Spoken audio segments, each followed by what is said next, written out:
Boss Kannada season 12 finale ಎಪಿಸೋಡ್ಗೆ ದಾಖಲೆಯ TRP, ಅಗ್ರಸ್ಥಾನಕ್ಕೆ Colors Kannada.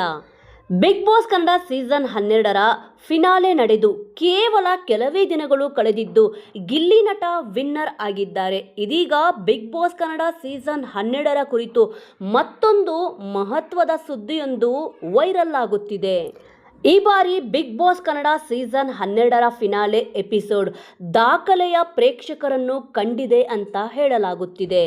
Big boss season 12ರ ಫಿನಾಲೆ ಎಪಿಸೋಡ್ ದಾಖಲೆಯ ಟಿಆರ್ಪಿ 16.8 ಟಿಆರ್ಪಿ ರೇಟಿಂಗ್ ಪಡೆದಿದೆ ಎಂದು ಹೇಳಲಾಗುತ್ತಿದೆ.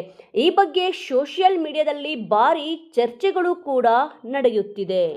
ಸಾಮಾನ್ಯವಾಗಿ ವೀಕೆಂಡ್ಗಳಲ್ಲಿ ಬಿಗ್ ಬಾಸ್ ಎಪಿಸೋಡ್ಗೆ 10ರಿಂದ 12 ಟಿಆರ್ಪಿ ಸಿಗುತ್ತಿತ್ತು.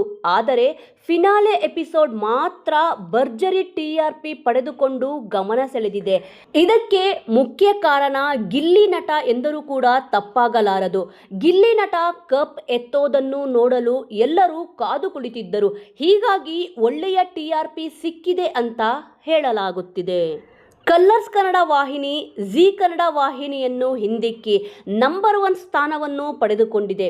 ಇದಕ್ಕೆ ಕಾರಣವೂ ಕೂಡ ಇದೆ. ಶನಿವಾರ ಅಂದರೆ ಜನವರಿ 17 ಬಿಗ್ ಬಾಸ್ ಪ್ರೀ ಫಿನಾಲೆ ಹಾಗೂ ಭಾನುವಾರ ಫಿನಾಲೆಯನ್ನು ಜನರು ಸಾಕಷ್ಟು ಕುತೂಹಲದಿಂದ ವೀಕ್ಷಿಸಿದ್ದಾರೆ. ವೀಕ್ಷಕರೇ, ಈ ಒಂದು ವಿಚಾರದ ಬಗ್ಗೆ ನಿಮ್ಮ ಅನಿಸಿಕೆ, ಅಭಿಪ್ರಾಯ ಏನಾದರೂ ಇದ್ದಲ್ಲಿ ತಪ್ಪದೆ ಕಮೆಂಟ್ ಮೂಲಕ ತಿಳಿಸಿ. ಮುಂದಿನ ವಿಡಿಯೋದೊಂದಿಗೆ ಮತ್ತೆ ಸಿಗೋಣ.